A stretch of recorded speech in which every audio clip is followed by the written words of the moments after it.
Hello, cardboard culture friends, and for those watching on YouTube. Welcome to another episode. Tonight is episode, believe it or not, 49. One away from 50, Amit. That's true. Milestone. Definitely a milestone. So we want to thank our previous show's guest, Steve Charendoff, for coming on our show.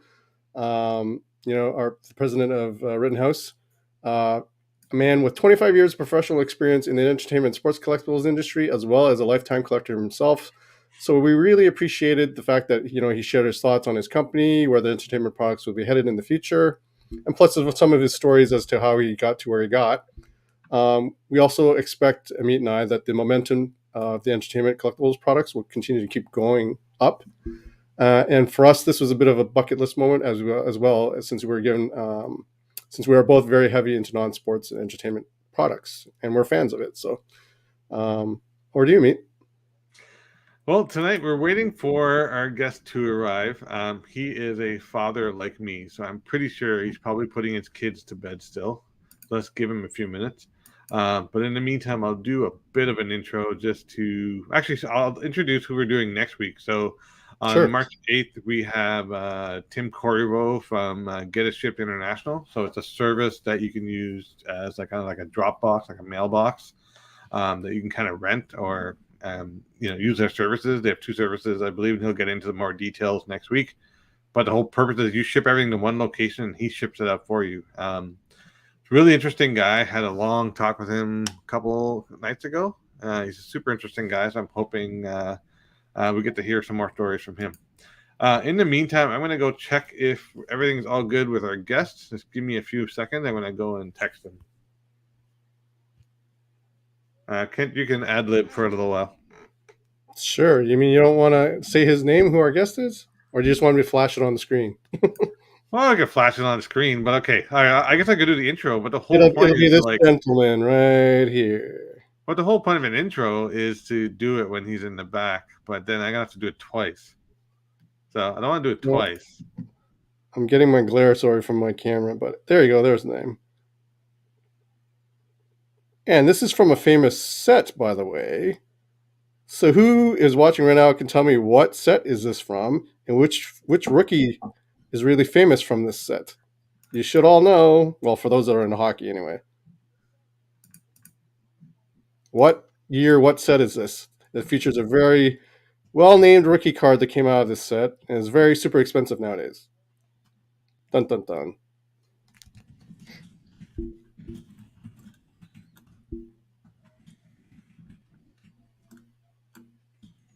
Yeah, so 506 Upper Deck, correct.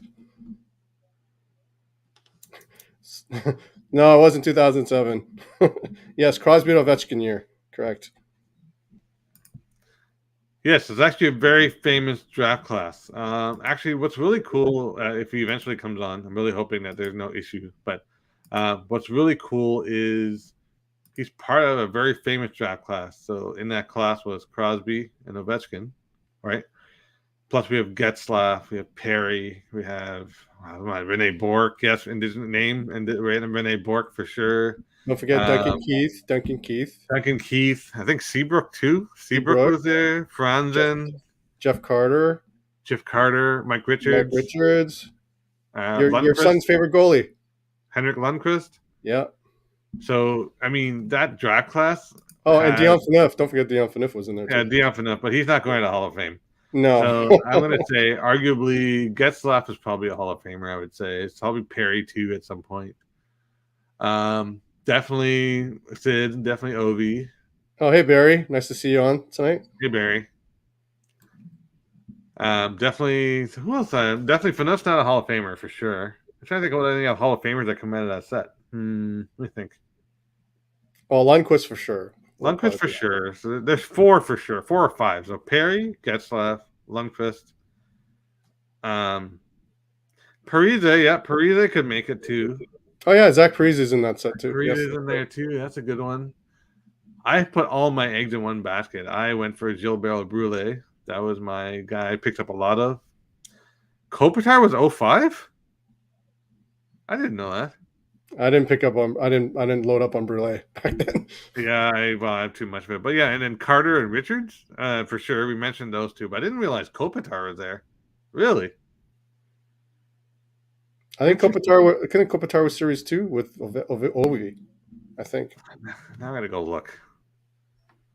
Okay, give me 1 second.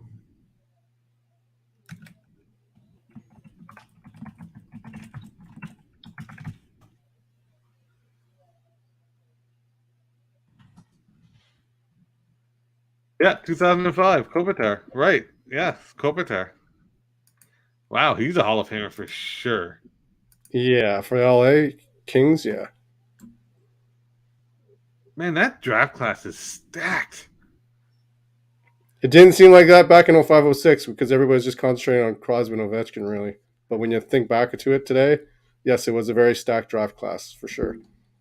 I'm cheating, Bobby. How am I cheating? Because even Cam Ward was a rookie in that set too. Cam Ward. Yeah, and he's a Stanley Cup winner. Yeah, that's true. But he's not a Hall of Famer. I don't No, think Cam Ward's a Hall of Famer. no, but he was a popular player back then. Mike Green. Yes, he was a popular player too. Mike Green, yeah, I would agree with that one too. That was such a good set. I'm kicking myself. Yes, I know about Rask. I want to hear about it. All right, Kent, I'm going to go on mute. If you want to take over, I'm going to give him a quick call, okay? Sure. Let me do some highlights here then. I broke some of the retail hoops blasters, 2 boxes. And I did get, I'll show everybody. I did get the number 1 draft pick, Cade Cunningham, the rookie. Of course, I'm going to get the glare, Cade Cunningham. And I also managed to get the Toronto Raptors rookie, Scotty Barnes. Woo woo. And I'll be honest with everybody, when we drafted Barnes instead of the other guy, I initially wasn't happy with this pick, but he actually turned out to be a solid rookie. So I'll eat my words. But yeah, when they originally drafted Scotty Barnes, I was like, really? Come on. Yeah, Alex Steen was in there too. Oh, Mikko Koivu, yeah. So then also got one of the rare short printed cards in the blaster. It's called a Ultra Anniversary Edition, and it happened to be a rookie card of Franz Wagner. Look at that. Look at that laser refracting. So it's an Anniversary Edition rookie super short print of Franz Wagner for Orlando Magic. There you go. So that was pretty cool for my blaster boxes.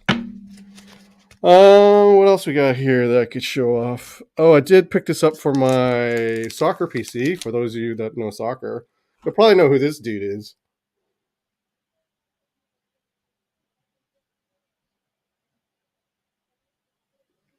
And his Juventus kit, Cristiano Ronaldo.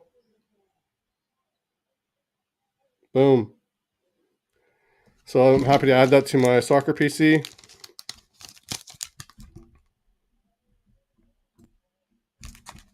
Everyone's favorite Max Lapierre, yeah. What else we got here that I could show? Oh, I did break a couple of not blasters, they're hangers of new 2022 baseball. And I did manage to get one Wander, but not a parallel, just the base. And this other guy, Vidal Brujan. So I was hoping to get more Wanders, but only got one out of the 4 hangers. Oh, Max Lapierre. Yeah, Alex Steen, Kevin BX, Mikko Koivu, Ryan Clough, Ryan Suter. Holy cow. Is Steen still playing? Anybody? Meet? Is Steen still playing? I can hear you. Is Steen still playing? You can't hear me, I guess. I can hear you. I was on mute. So I've left Wojtek a voicemail and an email. So I don't know what happened. He messaged me this morning saying everything was good. So we'll just wait. And if he retired? Okay, thanks. I wasn't sure. Just for everyone who's joined, we were supposed to have Wojtek Wolski here. He had messaged me this morning saying everything was good. So I'm not sure what happened, but he is a parent like me, and he has young kids, like very young kids. And if they're not cooperating, then he has to kind of try and make them cooperate so he can be a guest on our show tonight. Right. So let's give him a bit. In the meantime, Kent and I will fill the dead air. There's quite a few people joining, so thank you for joining. Appreciate it. And hopefully he'll be on sooner than later. Oh, was it due to injuries? I didn't realize it was due to injuries. Okay, thanks. Who retired?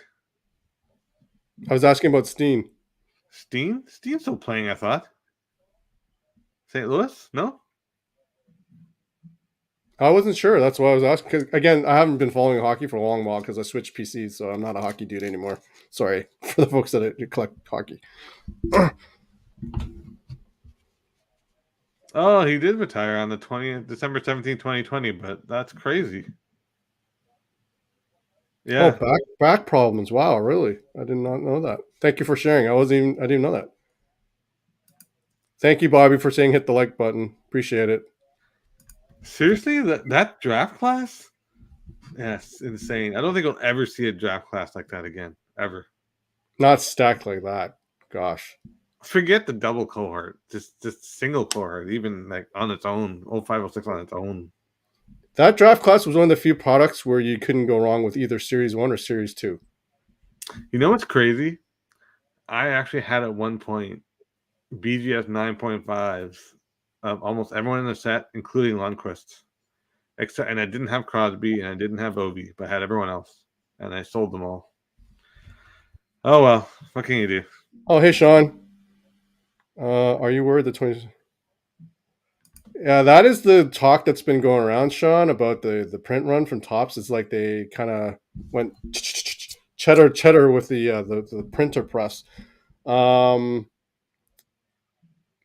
not worried about the Wander Francos because the Wander Francos will still be collected as a rookie card in itself. So for those that are baseball people, I wouldn't even try to. If you're going to invest in Wander Franco rookies from that set, I would invest in the parallels, not the base card. So like the gold, the foil, the short printed photo variations, that's your best bet because there's going to be a lot of the Wander Franco base, but very little of the variations and short prints. So if you want to invest in that, I would invest in the Wander Franco parallels versus the actual base card, because the base card, because of the mass production, will be fairly easy to hit. Don't get me wrong, the base card will have value, but it won't have as much upside as the parallels, though. Kent, did they add a few extra zeros? Yeah, by accident? I don't know. that's to be debated. You know what's crazy? You go to Walmart, and there are rows and rows of 2021 baseball. It's crazy. 2021 or 2022? 2021 and 2022. Sorry, yeah. 2022. The latest. Sorry, the latest one. Yeah, the latest is 2022. Yeah. There's tons of the product out there, but that's my advice to everybody who's watching. If you want to invest in Wander Franco, invest in the parallels for sure. They'll have more upside than the actual base card.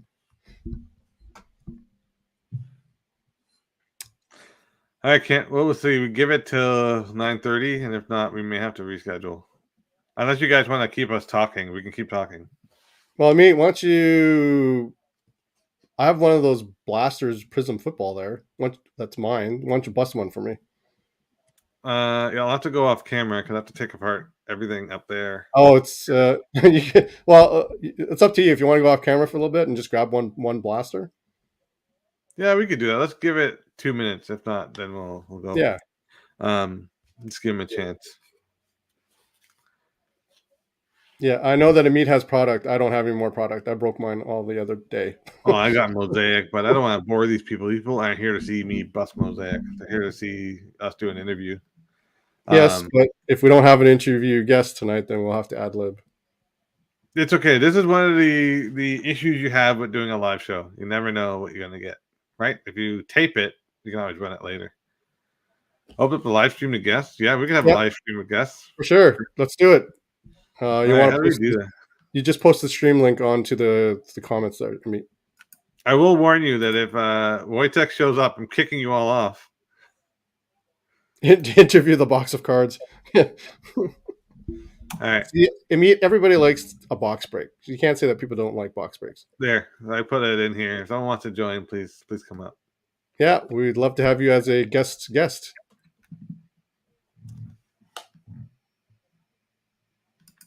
Bobby would be cool to have back on, and then name and anyone actually. Anybody on this board, really. Yeah, anyone on this board is cool. Chris will never come on. I've tried to get Chris on. I noticed that John Morant rookie singles are showing well. Yes, they are. You want Sean? It's the real deal, man. It's I can't say that for every player. There's just right now the spike is the fact that John Morant the other night got 52 freaking points or 56 or whatever it was. Yeah, he's been playing well all year. Yeah, and then two or three games ago he got like 46. So people are starting to realize, okay, this kid's for real, and he's probably the better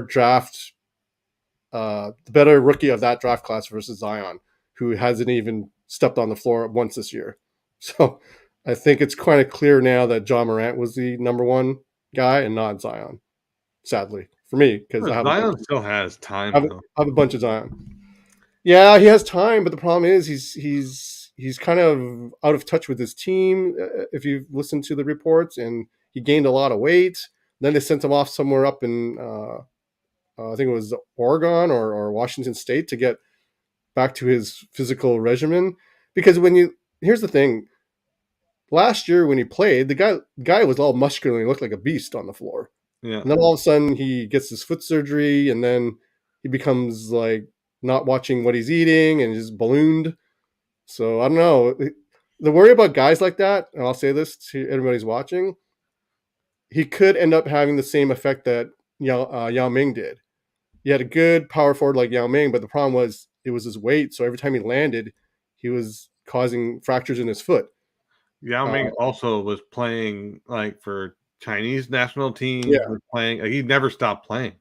Yeah. So mind you, he played with Steve Francis, who shunned the Grizzlies, so I don't like him. Anyways, that's different. So anyway, you're describing you, Name. You should come on and talk about your the wonderful video that Eric Sanderson Orr had sent your way. That was a really cool moment.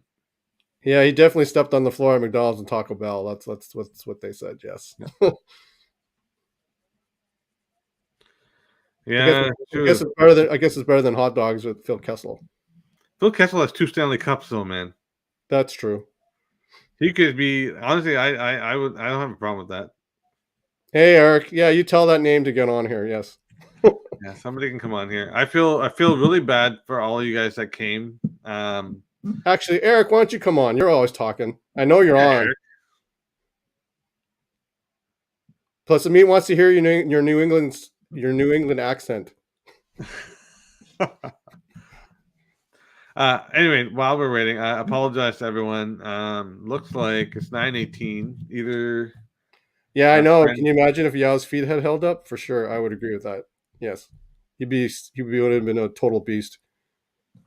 A friend of mine told me Sanderson to Orr has upside down magnetic holders, patent pending. It's just like the solar powered flashlight. Anyways, let me just check. I got a text here. 1 sec here. Is it our guest, or I'm is it checking? Or is it just spam? Spam? Not our guest. Oh, boo. Bobby. Yeah, Eric. No, we don't. I can't say this has ever happened before. No. Eric, come on. Let's listen to you. I know you always have something to say, so you can't sit there and say you don't. Same with Bobby. Bobby, you're more than welcome to come, man.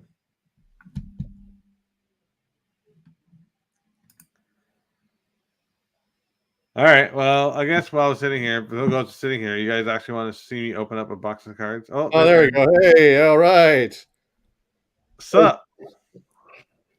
Eric. I can believe you're the first time on our show. It's good to see you guys. I haven't seen you since November. Exactly. Are you coming back in June? Oh, absolutely. Yeah, you got to bring Slab Strong with you.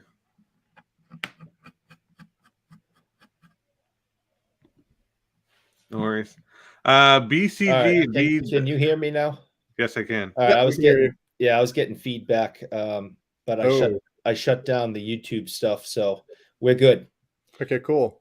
So, hey, by the way, I wanted to tell you, ahead. Eric, that was awesome that you met Johnny Busick. Yeah. Yeah, we've had a really good stretch lately with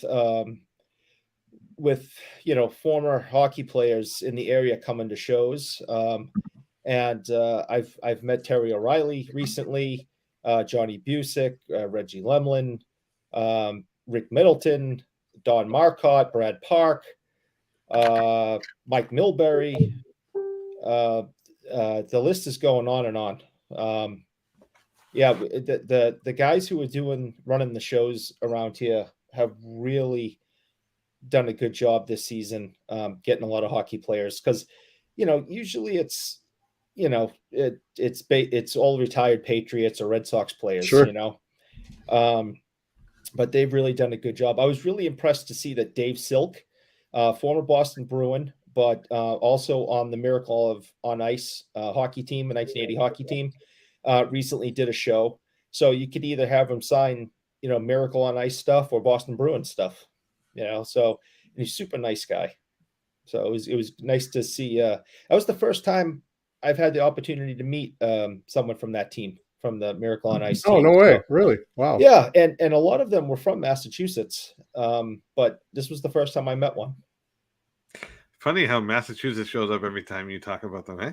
Well, Dave Silk, Jim Craig, Mike Ruzioni, all from Massachusetts. What I can't help Oh, is Mike Ruzioni really from Massachusetts? Yeah. I did not know that. That's cool. Yep. He lives right outside of Boston in Winthrop. Oh, no kidding. Yep. Huh. Small world, man. What's new with you, Eric? What's going on these days? I opened up my big mouth and made a suggestion to my local card shop, and the owner's response was, "You want to do it?" And it's like, what am I supposed to say to that? So I said, "Yeah, I'll give you a hand," and me volunteering some time, some free time, has turned into almost a full-time gig. I am just constantly involved in the daily operations now, and I don't know how it happened. What are you doing though exactly? Running the show? I'm doing just about everything. We had to move from one shop to the other, to another, and everything's just in shambles. It's the largest card shop, sports memorabilia shop in New England. So it's a lot of stuff. So I'm doing a lot of the eBay stuff. I'm organizing. Like I spent like an entire week organizing thousands of autographed hockey pucks. Wow. Just trying to help, the owner out and get things back on track. But it's sounds constant. Sounds like he's setting you up to buy him out. I don't know where he thinks I'm getting that money. How much does this gig pay? This gig is free. Oh, I've been doing a lot of that lately. Yeah, this is free. We don't get we get a dime from this. Yeah, we don't get commissions here. No. All right. I didn't know if there was like a guest appearance fee or something, and I'm sure we could scrounge around something. It's our usual response. It's in the mail, Eric. Hold on, I think there's a $5 bill, which is what, $2.10 US. Yeah, you don't like our money, Eric. You think it's funny. Yeah, I don't need any of that Monopoly money. I'm all good. You know what's funny? The Slab Strong cases. When I see this, I think of the Slab Strong cases. You can make one with dollars and cents. Anyways, whatever. No, well, you know what? I actually think your money's kind enough of of our money to make our own Slab Strong cases. Yeah, it's true. You could melt this down. Yeah, it is. I mean, it is definitely unique. Ours. Ours is just what it is, and that's what you get used to, and it really hasn't changed much in a century. But yours is just so different that it was actually shocking when it was handed to me. I'm like, no, really? Like, I have some money, and they hand me this rubber, this I don't know what it is. It's Eric, I'll tell you, there was this myth that our $100 bills smell like maple syrup. It was pretty funny. There's actually a YouTube video of some guys, TikTok video of guys sniffing $100 Canadian bills. They're interesting. The artwork on them is pretty good, but the feel of them is it's crazy. Yes, and ever since they came out with these polymer notes, you always have to double check when you're counting more than one to make sure you didn't slip the person an extra one of those, whatever denomination it was. Yeah. But I mean, American money is also the same. Like all the money looks the same, but sometimes you pull out like a 20 and you get change back for $1. Yeah, but I mean, American money's got the cotton fiber to it, so it's like it's got the click to it when you're counting. So I kind of know. Yeah, only when it's used, the brand new stuff sticks together, and it's you have to really even though you have the nice crisp bill, you better start crumpling it up before you stick it in your wallet, because it will all stick together. Oh, here we go. We got a question from Sean. Do you think 0304 Patrice Bergeron rookie cards are a good investment, as you might possibly sign with the Canadiens or Bruins for a final year? What do you guys think? I think he's a good investment, period. I've been buying up tons of Patrice Bergeron, and his young guns are almost impossible to grade. So if you get him in good condition, you're in a good spot. Now he's going to the Hall of Fame, so they'll go up. That's really what it comes down to, is that this is without a doubt a future Hall of Famer. He's going to get his number retired by Boston. I think, I don't know if I'd go spend Ovechkin money on it. I think that would be a little ridiculous. But I think, he's a good investment for the right amount. He's Eric, not bad. He's like 300 Canadian. Yeah.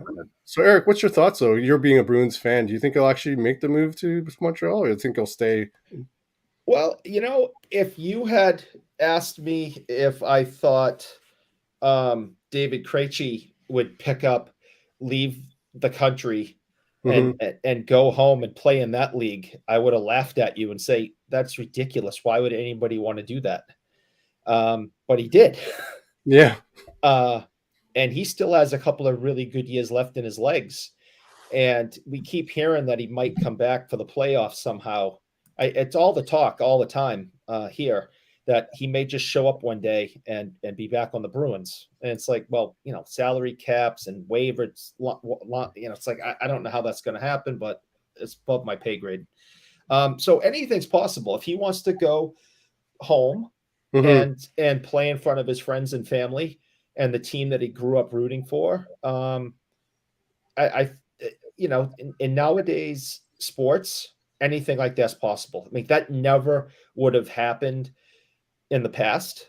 If that's just, you stayed with the team, mostly for your entire career.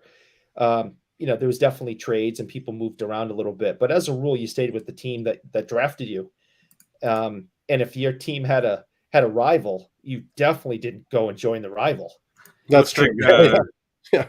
Now, nowadays, especially after what LeBron did years ago with the decision, anything's possible in sports. By the way, Wojtek just wrote me back. He's having internet issues. He's trying to join. Okay. Well, dump me anytime you want. But I want to publicly shame my good friend Name, whose idea this was, and I was hoping he would join. And I was kind of disappointed in Name. Like Name. Yep. Shame him. Make fun of him. Tell him that you're disappointed. Like a parent. It's like, I'm disappointed. It's not that I'm mad. I'm disappointed. No, it's worse to be disappointed. I'd rather my parent yell at me than be disappointed. Right. So I think it's important that he knows that we're all very disappointed in him. Hey, Name. Name. What I would like to know. What are you making right now? You said what are you making? Is it what are you making? He's always doing. There's always something. The shake moisture. Yeah. He's probably working out with the shake weight. Okay, so apparently Wojtek's trying to join. I'm just waiting for him to show up. So don't go anywhere, Eric, until that happens. You just go right ahead and dump me. It's always good seeing you guys. Name dinner is too plural. Like, what exactly is dinner? Oh, it's always something. One night it was chocolate covered almonds he was eating. So he didn't have so he was too busy to join us. It's always something. So now I just make stuff up. I just come up with ridiculous reasons why he won't join us on Fridays. And this past Friday I came up. I don't know why. I just came up with the shake weight thing. So I'll come shake weight. Okay, I'm gonna have to remember that. Yeah. I want to thank you all for hanging out with us, even though we were for sure. So that was awesome. But name dinner is vague. You're home alone with the kids is a great excuse. Yeah, but you're still typing on YouTube. So he doesn't even have kids. All the pictures on Instagram, he borrows those. He just runs up to other families and jumps in their pictures. Yeah, he doesn't even have kids. Yeah, that's why name's admitting that it's hot dogs thawing in the sink. Oh yeah, I mean he's slaving. He's just slaving over the stove. Oh, they're good for muscle stabilization. Okay, is that a word? Stabilization? Anyway, absolutely, yes. Yeah, the shake weight's good for muscle stabilization. Oh, Peeps is here. Hi, Peeps. Thanks for joining. Actually, I would love to see what Name is making. Name, you need to Instagram photo your meal for your kids. I want to see how crazy you go. It's hot meat. It's hot dogs. You boil them and then you eat them. That's it. Hot dogs. Well, you don't boil them in the sink though. Oh, he's got them thawing in the sink. I don't know what to make of this. Why do you thaw them first? You have boiling water. You just throw them in there. They'll thaw. Name, you're killing me. Name, you sound like someone who needs his wife back. Yeah, he's lost without her. You're like, you're trying to boil water and you're looking for instructions. Yes. Yeah. I suspect your kids will not be enthused.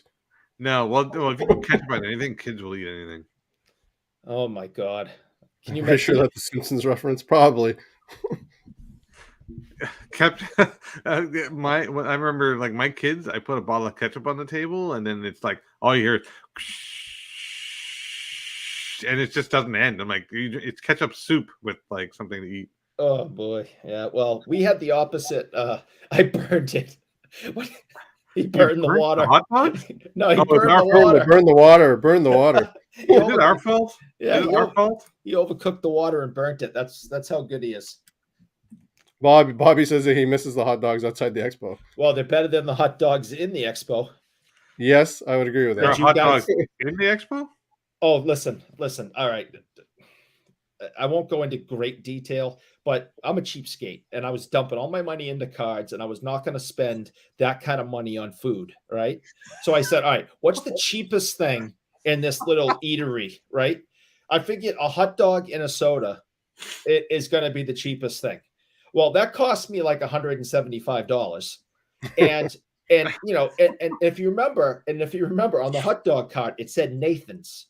Yes, right? Which is a brand. I'm like, all right, it's Nathan's hot dogs. This is not going to be so bad, right? Well, after I paid $175 Canadian for one hot dog and a can of Pepsi, I went back and I sat with Bobby and Carlos and I think Yannick might have been there and ate my lunch. It was the worst tasting thing I have ever had in my life. How do you screw up hot dogs? How do you screw up a brand name Nathan hot dog? Yeah, but I mean, Name just burnt his hot dog and threw it in the sink. But I don't understand. Did you burn it and then freeze it and then thaw it? Which order did it happen? So Eric, what would you equate the taste of that supposedly Nathan the hot dog to? Listen, this is a family-friendly show. I respect both of you very much, and I am not going to go into that type of description on your show. Okay, fair enough. I'll save it for that other guy's show on Friday. I don't. Well, you paid $175 for that, that hot dog, but you could have doubled that money and bought a Bergeron Young Gun and just went on a diet. I exactly. Bobby, Maple Lodge Farms hot dogs boiled from a guy named Nathan. Yeah, that sounds about right. Bobby remembers. I bet he remembers my complaint over the hot dog situation. Then he tells me afterwards, right? Now, this is a guy who's been to the show for like 1,007 years, right? Because he's so damn old. He was there before the building went up. Oh yeah, absolutely. He was there when it was just intense, right? Yes. In an open field. So he tells me after, I'm like, my stomach's, I'm starting to feel sick because of what I ate. This friend of mine then tells me, well, if you go outside there's like always a vendor that's, that serves these great hot dogs and sausages and all this stuff. It's cheaper. It tastes unbelievable. It's fantastic. I'm like, now you tell me.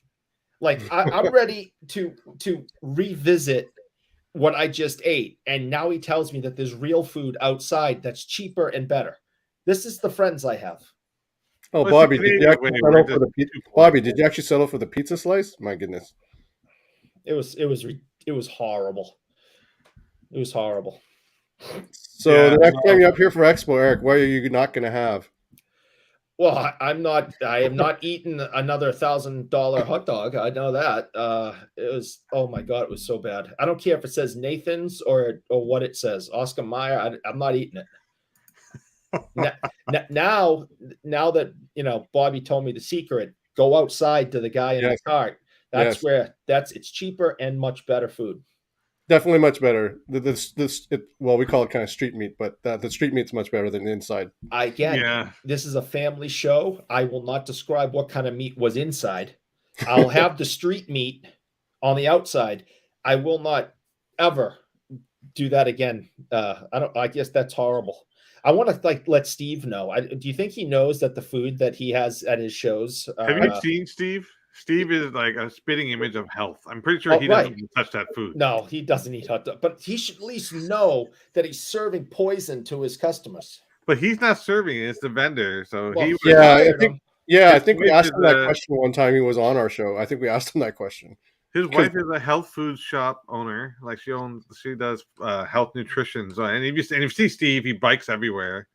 He probably bikes in his sleep. That guy has not an inch of fat on him. So you know what? You're probably better off, Eric, going to the meat vendor guy inside. Yeah, why didn't you go to that guy? I don't know about smoked meat wrapped up in plastic sitting on a table for 3 days. I don't know about that either. But honestly, it doesn't last that long. It's so popular that by the time he's packaged it, it's sold. Yeah, a lot of people kept telling me about the meat guy, and I went over and looked, and I went, I don't want to eat this stuff from the meat guy. I no. It's like dried out meat wrapped in cellophane sitting on a table. I like for 3-4 days. But Eric, did you see how many people were consuming it? That's the thing. I guess, but I wasn't overly excited about it. So I thought I'm a naive American. I thought Nathan's hot dog would be fine, and I was horribly wrong. Wait, hold on a second here. No, we're not talking about a meat. We're talking about the meat. The meat, not the meat. Okay. Let's clarify that. The second thing is, what did he say? Not the sausage guy. He makes more money than the vendors. He does, though. Yeah. And that's why he's there every year. The guy makes a ton of cash. That's the first place I'm going. But, if I had real friends that, could like bring in coolers and stuff, and have stuff behind their tables, maybe I could go visit them and they could give me a peanut butter and jelly sandwich out of a cooler at their table or something. But I just don't have those type of connections, I guess. Not yet. What's this? Peep says, you might find this hard to believe, but the Canadian Expo pizza is not that great. I would probably agree. They were charging more for a pizza slice than a hot dog. And I thought, okay, I just figured the hot dog would be the cheapest thing they had. And it was just so bad. Clearly, Eric, since you had it, it was literally all filler. Oh, so bad. I mean, this is March 1st. That was November 14th. And I'm still complaining about it. That's how bad it was. It's one of those memories you'll never be able to shake. Unfortunately. I think the Shake Meister.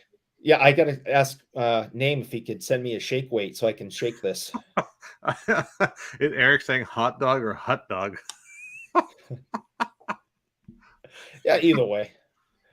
Okay, so Wojtek just texted me again. He is trying to connect, so I have a feeling he's not going to be able to. No, he's on the phone with Bell Tech Support trying to get his modem working. Dude, that'll take like forever. You know, Bell. Bell sucks. Well, the fact that he got into it the first time was a miracle. Good luck with that if he's working on a phone call with Bell technician. Yeah. Okay. You do realize this is recorded, so now Bell will never support us. Just know that, right? Anyways. I was looking for them to be a sponsor of our show anyway. Yeah, was there Mental Health Day. Was there ever a chance? No. Our 276 subscribers. We need about 20 million subscribers for that happens. But we can hang out for another 20 minutes or so, and then we'll call it a night, I guess. And I'll have to reschedule. Have you fed the kids yet? Maybe you can come and join us. No kidding. I mean, unbelievable.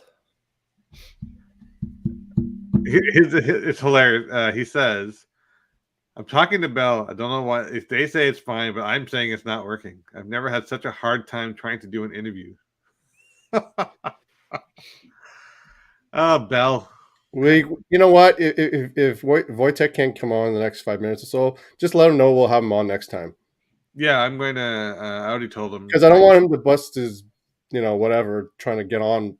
I mean, it's our show. I appreciate the fact he's trying, but at the end of the day, if he can't, he can't. I don't want him to try and waste his time with a Bell technician who may not even know what the heck is going on with his modem.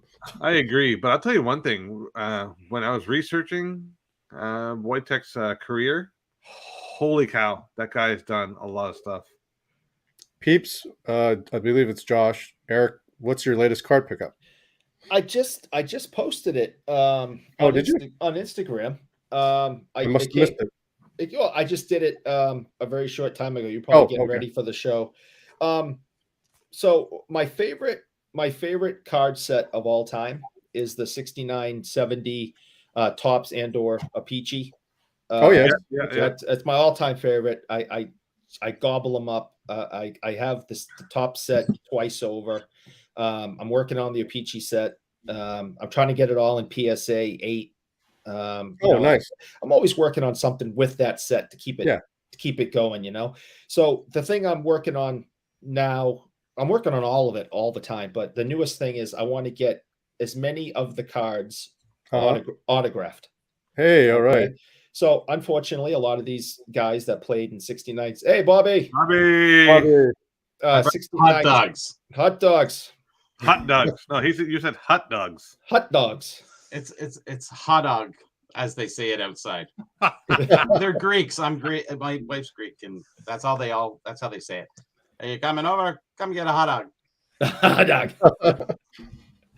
It sounds like you're from the East Coast. That's how Newfoundlanders say it. I'm from Nova Scotia, Quebec. Yeah, I'm from Newfoundland, so hot dog's about right. Damn. That's Newfie steak, isn't it? Yeah, man. Yes, I've heard of a Newfie steak, yes. Newfie steak is a hot dog. Yep. That's Keep it clean. Keep it clean, Kent. Yeah, well, it's already too late. We're past that point. So this show seems to be the most entertaining one in a while. This is having lots of laughs. This is I'm gonna rename this the impromptu show. I think you need one. It really behooves you. There's nothing like live improv, let me tell you. Yeah, and Eric is quite a character. Nathan's now. See, Eric had already. I got the $150 pizza, which actually wasn't bad. It was I lost a bet with Carlos, and I had to buy him a beer. So I bought him a beer. It was a $14 beer. I said, I think you owe me like a 6-pack back when we get. So, wow, it was expensive there. The pizza isn't bad. It's pizza. So I think it's pizza. You know what I remember most? Yeah, I think it's pizza. Yes, wasn't bad. Bobby, you'll remember this. You might remember. Kent will probably remember this. So when we did Expo way back when, I'm talking before 2005, 2006. Mm-hmm. Is that the tent in the open field, or? Hey, the Expo goes back to 91. Hey, Wojtek. Hey guys, sorry. Oh, that's all good. I'm going to. We're going to do a bit of a reset. Just give us 1 second, and I'm going to reset. But I want to say to Bobby and Eric, they were just going to hang out, and then we'll go back to the interview. Thanks, Actually, guys. before we let Eric, you want to just show that card so the rest of the gang can see? Yeah, sure. It's so Wayne Carleton played for the Bruins and Toronto. And if you see the picture of Bobby Orr's The Goal, of course, on Mother's Day, May 5th, 1970. Yeah. Always in the picture is Wayne Carleton. Wayne Swoop Carleton is in every single picture of The Goal in a Bruins uniform. He was on the ice at the time. And so today I got the 6970 O-Pee-Chee Wayne Carleton autograph. Nice. So that's the newest pickup. So first I want to thank Eric and Bobby. Thank you for coming on. I think you guys have told us we're going to do this again. This was fun, but we really want to get to the interview with Wojtek. We're really hard to get here. So I'm looking forward to it. Yes. Looking forward to hearing from him. Yeah. Cool. So we'll take Bobby. We'll be over there. Yes. All right. Thanks, guys, for joining us. Good seeing you guys. Okay, so we're going to do a bit of a reset. So a bit impromptu. So thank you for making the time, Wojtek. I know it was not easy. It's been quite the difficulty getting on this podcast. It's like the hottest ticket in town to get on here. I hope it's worth it in the end when you leave and you're like, oh man, did I waste all my time for this? I hope not. So let's we're gonna do a bit of a reset. So Kent, let's start again. So you go ahead with you already did the intro. I did the intro, so I'm throwing it back to you actually. Okay. So it's funny because normally we were prepared to have you in the studio and then bring you on, but we'll do it whatever. It'll be fun. So our next guest, who's on the screen, Wojtek, is a bit of a Hail Mary. This guest and I crossed paths at the last Sport Card Expo. I don't think he realized who I was at the time. In the back of my mind, I always thought, Wojtek, you'd be a really cool guest. But before that, I want to go back in history a bit. So what's really interesting about it is a connection of ours, who's Mike Tamburo. He was the volunteer goalie coach for the Brampton Battalion. He would get us games to see you guys play. So I was just thinking, it's really odd that, I remember watching you play. I'm like, oh, this is awesome. And then fast forward, I'm getting the interview here. So that's sort of surreal. So kind of cool. Anyway, so we're going to get right into the questions. I'm going to start off with Kent, and then we'll come back to me. Cool? Yeah, awesome. Thanks for having me on, guys. No worries. Thanks for being our guest for tonight's show. So Wojtek, you were born in Poland. So did you learn to play hockey in Poland, or was it more when you got over to Canada? I was pretty young when I came over, and we had escaped Poland before we went to Germany, and we were refugees in Germany for almost 2 years, then came to Canada. So I didn't know anything about hockey, played a lot of soccer when we first came to Canada. And then obviously living in Canada, you've got to play hockey or you can't fit in at school. So I started to play hockey. So what age was that? I was 7 when I started playing, just on an outdoor rink. My brother and his friends were playing a lot of street hockey, a lot of ball hockey, and then a lot of ice hockey on a tennis rink across the street. So at what point did you or your parents realize you're actually pretty good at hockey? Probably 2 years in. It took me a little while. The first year, I wasn't very good. I was a lot bigger than all the other kids. I was pretty tall growing up, very lanky, and all the kids that were smaller and fit into their bodies a little better were zooming around. And I didn't know how to skate very well, but I picked it up pretty quickly. And luckily, that tennis rink got a lot of use across the street, and I could go out there whenever I wanted to. And I had a lot of kids around the neighborhood, around the buildings we lived in that played hockey. Nice. So as you started growing up and playing the sport of hockey in Canada, did you ever start getting into like hockey cards and stuff? I did when I was younger, but it kind of faded away for a little bit. And I think when I was a kid, we had cards around all the time, and we had packs of cards and boxes of cards. And then for a long time, I didn't even think about it, and I didn't really know anyone that did. And recently, obviously, there's been a card craze, and it's really back in full force. There's a card of mine. Yeah. Which we'll get into because you're actually part of a very, very iconic set in our hobby, but we'll save that for later. All right. What's interesting is you made a comment about, growing up and how you're kind of filling in your body. So I'm coaching right now. Both my boys, I coach and I help practices at Faustina, just down the road here, Adam and Tyke divisions. And I'm telling you, we're up at 5 a.m. out for 7 a.m. practice. I'm setting up the boards with other coaches. But I tell you one thing, it's amazing to see how fast kids who couldn't skate at the beginning of the year are now flying, literally flying. It's an amazing thing to see. And I'm sure your dad saw that growing up. But I wanted to ask you the question. Do you ever think about your dad and like all the sacrifices he made to get you where you are? I think hockey's obviously, all those mornings and practices tournaments and all the things that he did, that's the least of it, I guess, making the decision to escape communist Poland was obviously the first hurdle. And then being in Germany, being in a refugee camp for almost 2 years and thinking most of the time that we're going to get turned back and we're going to have to go back to Poland and then what would happen? And we finally make it to Canada. And then I guess the hard part just kind of started, moving to a country without a language, without any money, no jobs. It was pretty tough, but I obviously now, having my own kids, realize how significant it was for my family and my brother and I that my parents made that sacrifice. Does your dad ever, have you documented any of that or saved it somewhere so your kids can learn from it? I think it was important. You know what? I realize it's important now. I think back then it was not shameful, but not something that you're proud of. You didn't go around documenting it and wanting people to know. And I think there's still a stigma about refugees and immigrants and whatnot. And I know that those people are hardworking people that have escaped a situation and persecution from somewhere, and the people that come over and work hard and get jobs and create careers for themselves and their families, they're really astonishing and amazing individuals. So it's kind of sad sometimes that people don't view it that way and see it a different way. But I imagine the media paints a certain picture, and the whole idea of they're stealing our jobs or they're things like that get in the way sometimes.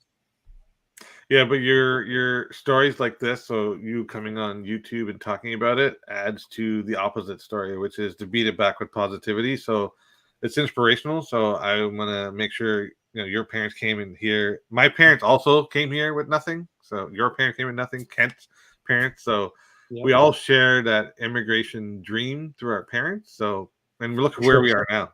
Exactly. Right. I know I'll be bringing it up with my kids as soon as they're old enough to realize, I had nothing. I walked both ways and all that.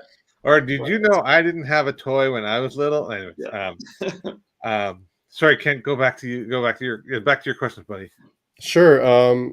So as you started playing the game of hockey, was there any particular hockey player that was a favorite of yours that you kind of looked towards to? And did you have a favorite team? Larry Lemieux. Larry Lemieux, really? Okay, cool. That was my favorite growing up. He was a really big guy, really skilled.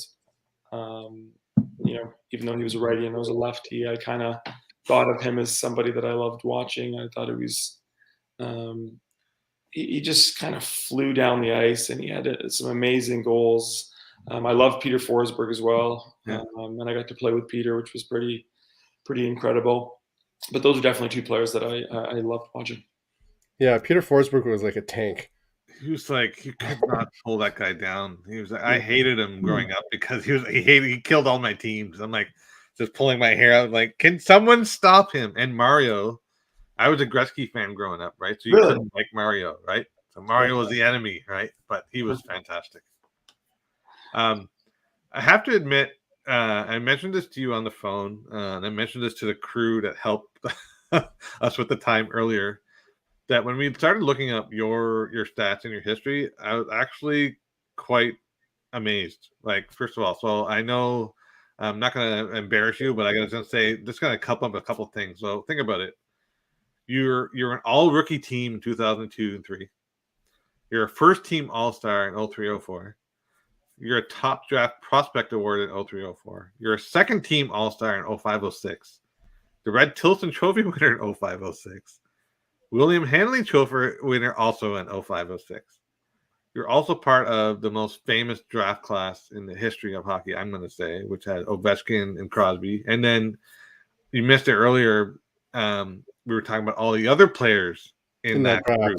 Yeah. Mikko Koivu, Zach Parise, Getzlaf, Perry. I'm the year after. What's that? I'm the year after. You're a year after? I thought you were 05-06. Ovechkin was my year with Malkin. Oh, yeah, you're right. Getzlaf. They're 85s. I'm an 86. And cohort year. Ovechkin's an 85, but he's a late birthday. Right. He's a late birthday. Yeah, that's right. He was. Oh, I forgot about that. So you're still part of a very famous cohort. Yeah, definitely. Yes. So you can't take that away from you. So you tried, but you can't take that away from yourself. The other thing is you played in the Avalanche with Joe Sakic, Milan Hajduk, and Peter Forsberg. You played with Rangers, Lundqvist. Before you finished your career with the Panthers, you played with Ovechkin. So I definitely got to play with some good players and some pretty good cities. Is that not like? And so think about it. If I'm correct, you play with four soon-to-be Hall of Famers. I'm going to count them in, right? Mm-hmm. Ovechkin. This is even crazier. Okay, you average 0.59 points per game across your NHL and your KHL career.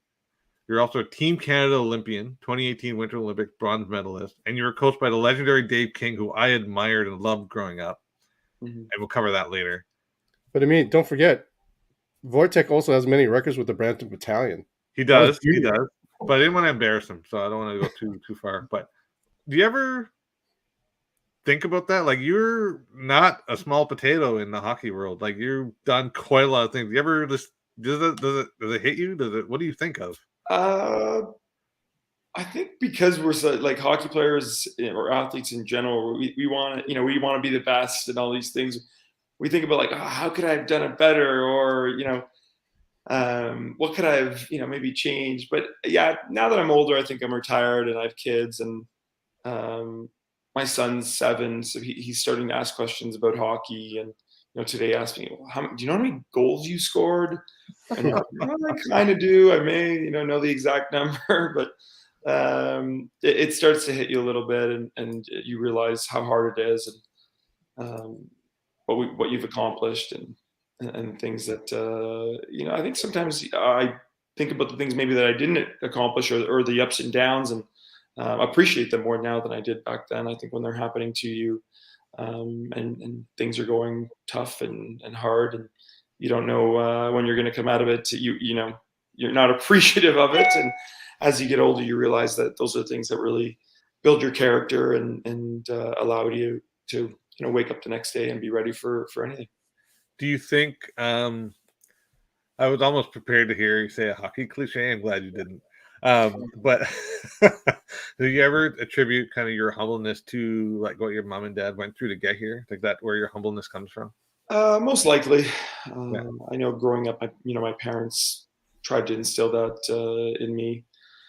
And they always had this, glass half full mentality, and till to this day, they always kind of, they have this saying in Polish. It sounds a little different, but it's the gist of it is like there's nothing bad that can't turn into good, or nothing bad where some good can't come out of it. So I try to live my life that way, and try to look at the positives, and learn from some of the mistakes I've made, and take lessons out of everything. Awesome. Let's go back to my questions here. So I asked you those questions. Oh, so this one's going to be super hard for you to answer, but I'll ask anyways. What are you most proud of in your career? I think probably coming the way that I came back from breaking my neck, and then going to the Olympics and winning a bronze medal. There was a lot of moments of doubt, and times when I thought I maybe could retire, should retire. Was I making the right choices? And it was a long road. It wasn't like, I made the decision to play and then was like, okay, smooth sailing. I'm just going to go and play. There was a lot of days when, I thought I made a lot of steps forward, and then all of a sudden, there's a bunch of steps backwards, and you keep going back and forth. And it's very hard not to let that doubt creep into your mind, and think that you didn't make the right decision. So I think I'm proud of the resiliency I showed and the ability to just keep going and not give up. And clearly it's been working out in spades. So we're going to ask you, so we try not to do this with our guests, but we get a little bit fanboyish here. So I'm going to ask you a straight up question. What was it like to play with Sk8on and Ovi? I think Sk8on was more exciting for me. Yeah. I was younger. It was my first year. And he was just this ultimate leader that everybody loved. And he really deserved all that praise about his leadership. He didn't say much in the dressing room, and when he did, people really listened because they knew it was something serious. And he had this ability to take weight on his shoulders when the team was down and get a big goal or a big assist. And he was just a lot of fun. We really enjoyed spending time with Joe, and I know that the guys that got to play with him really respected him and cherished that time. That's awesome. And then Ovi, Ovi's like the flip, like the opposite of Sk8on from my fan perspective, right? Yeah, I'll say one thing about Ovi. I underestimated how the longevity that he's shown. There was a point when he was scoring at an incredible pace, and I thought that at 34 or 35 or whatever, he would slow down, and he really hasn't. And that's a tribute to him as a player and as a prolific goal scorer. I'm telling you right, he's going to break. I'll say right now, he's going to break Gretzky's record. I could see him easily playing another 5 years. Like he's in the top 10 in points. Yeah, it's incredible. I really, 5 years ago, 8 years ago, I just thought that at some point he would run out of steam.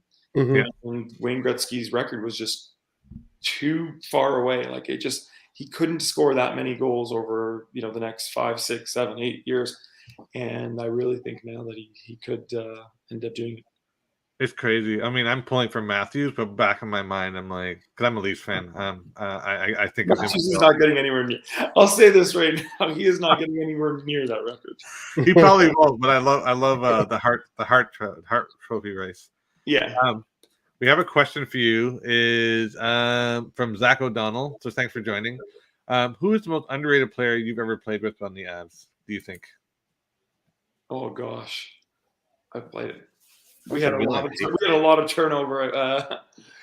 I feel like Milan Hajduk never got the proper. Oh yeah, 1,000% Milan. It's funny because you think like he got a lot of credit, obviously, and he scored 3 goals, so you think he would get the credit that he deserved. But he just went about his business, and he scored 30 like every single year. And for sure. The years that he scored 30, they would give him a really hard time about his play. And I remember Joe Sacco would call him in and say he was inconsistent or something like that. And Hedgie would kind of look at us and be like, I don't know what he's talking about. Like I score 30 every single year. I do the exact same thing. Like, what about the other one? The other one that comes to mind is Adam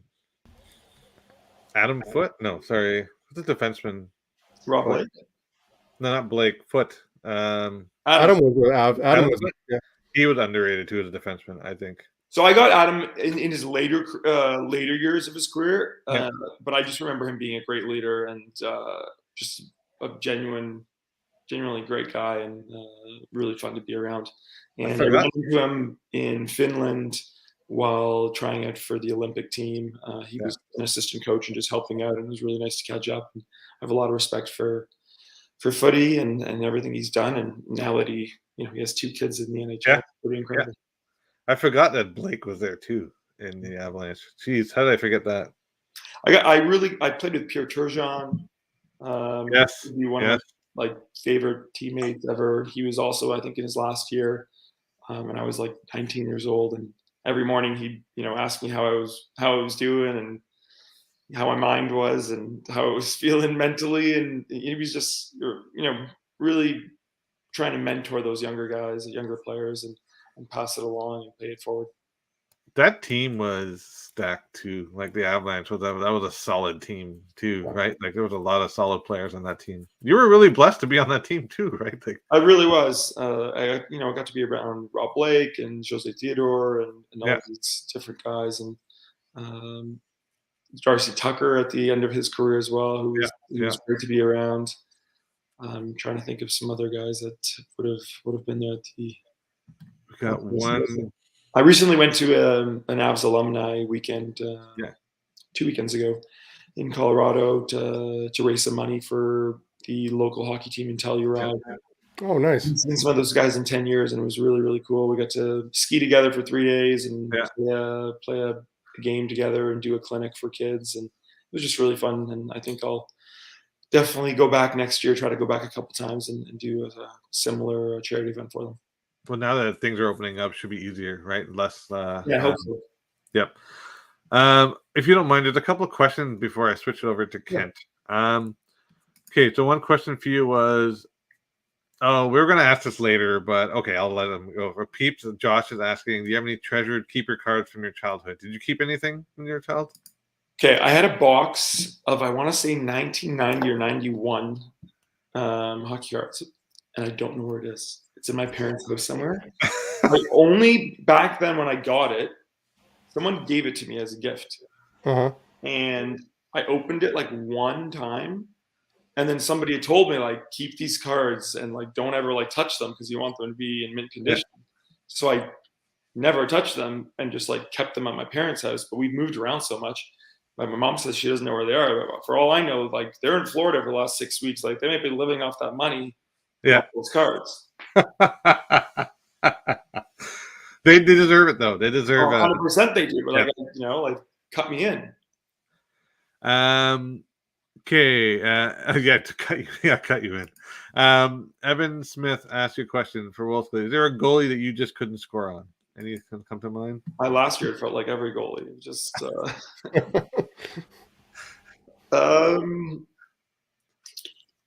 oh man, Lundqvist was pretty amazing back then. He, even in practice, he wouldn't let a puck stay in the net.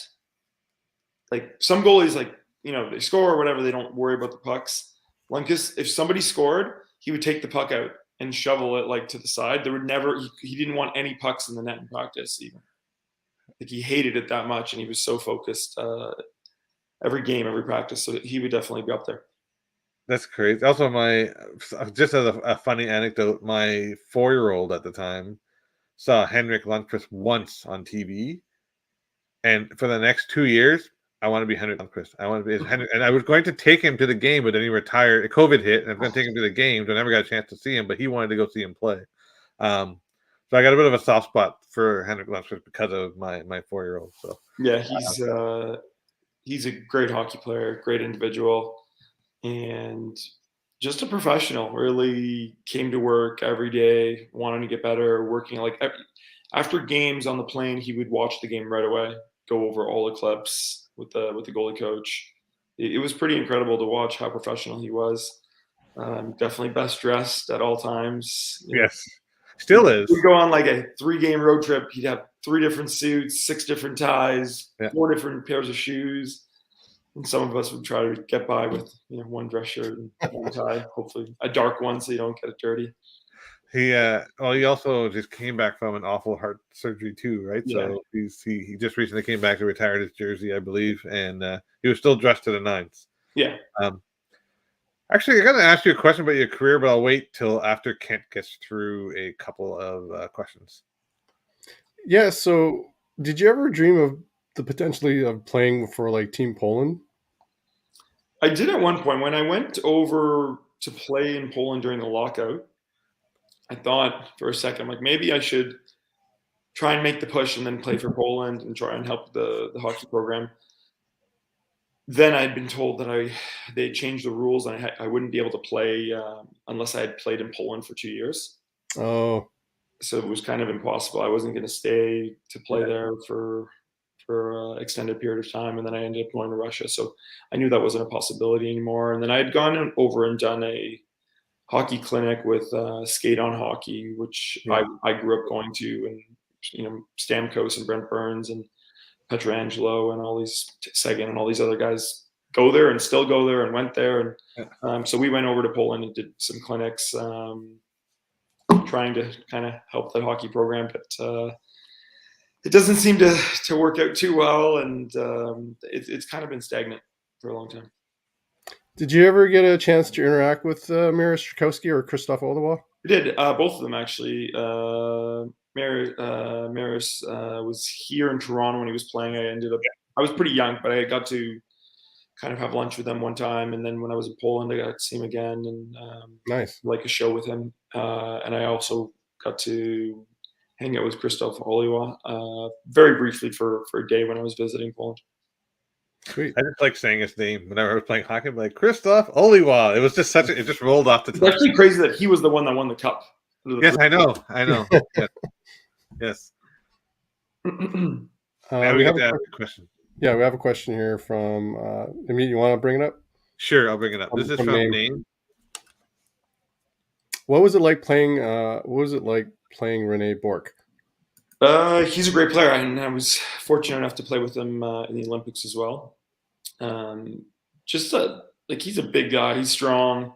He had a really good career, and it was nice to reconnect with him during the Olympics. I thought he played really well. Very good teammate, and just a fun guy to be around. Easy to talk to, and had some good laughs with him. Nice. So throughout your playing career, have you kept anything memorabilia-wise from your career? From my career, the only thing that I can think of that obviously bronze medal. I have a bunch of helmets, and I kept my skates from the Olympics. A lot of sticks.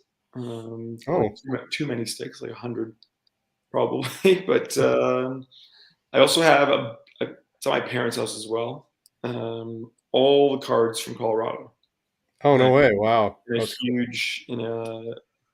huge glass case with an 8x10, and not my skates, but I have my draft jersey with my skates that my parents had put in a glass. So a couple things. Nice. So after 2013, you went over to the KHL. You were also coached by the legendary Mike Keenan, and he did a documentary on his short time in the KHL. So what was your experience like in the KHL, and what was your best experience there? I think, my first couple months in the KHL were really tough. The being in Russia and getting acclimated to the lifestyle there and what it's like, and kind of leaving behind the idea of, the way we did things over here, because it seems like when you're in the NHL, everything's done for you, everything's taken care of. And when you're over there, that is not the case. And you kind of got to figure it out on the fly, and the food's not great, and it changes from city to city, and you really got to just chill out and stay humble and focus on the things you can control. And once I figured that out, I started to play very well again, and it kind of revived my career a little bit, and I found passion for the game, which was exciting and made going to the rink a lot more enjoyable. I think my favorite moment in the KHL would have been when we won the 2016 Gagarin Cup with Magnitogorsk. Mike Keenan actually signed me to that team in Magnitogorsk, and then ended up getting fired midway through that season, and we ended up winning in Game 7 against Red Army in Moscow. Wow. Yeah, that documentary was eye-opening, because I remember watching it. I'm like, wow, such as flip side from what we are accustomed to hearing about and watching in the NHL, right? That it's not an easy grind. No, it's a lot of stuff happens, and sometimes stuff happens, and I remember I still have stuff in my phone written down, because it was like, there is no way anyone's gonna believe this. I have to write this down. I might forget, and sometimes I briefly will remember something, or somebody will bring something up, and I'll be like, that happened. That really happened. I can't believe it. Guys getting bought out mid-game, at the end of games for making a mistake, coaches telling them to get all their stuff in front of the whole team, put it in a bag, have to pack up all their stuff and walk out of the room, telling them they're never going to see the team again, and really, and actually buying them out. Guys being bought out on the way to airports and left at the airport, yeah, just crazy stuff. Yeah, there was I think I remember who there was a goalie who was telling on TSN. There's an interview. It'll come to me, but basically he didn't get paid, so he tried to get his money, and well, he just realized he wasn't going to get his money, so he quickly left. I've heard of that. I've heard of players going to the bank and the bank was closed. Yeah. Oh, Yeah. right. So that all their money from the season gone. Yeah. I've heard of players being paid on the last day in cash and then thinking they're going to get robbed. So they hide a goalie actually from America, cutting out his pads and taking all the foam out of his pads and putting all the cash into the pads and taking a train to Finland. That's crazy. Yeah, it's, a lot of stuff. I've heard of 3 Swedish players getting bought out on the bus and being left on the side of the road in Siberia.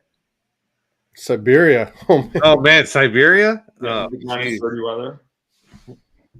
wow, that's just So there's a lot of stuff that happens, but the flip side of it is like I was in Magnitogorsk, had an amazing experience, great team, some amazing Russian players and teammates that we had an incredible bond with, and just coaching staff and fans that loved hockey and loved watching us play and supported us, and we had a very, very good owner that paid us on time, paid us big bonuses for winning, and I couldn't have asked for a better experience.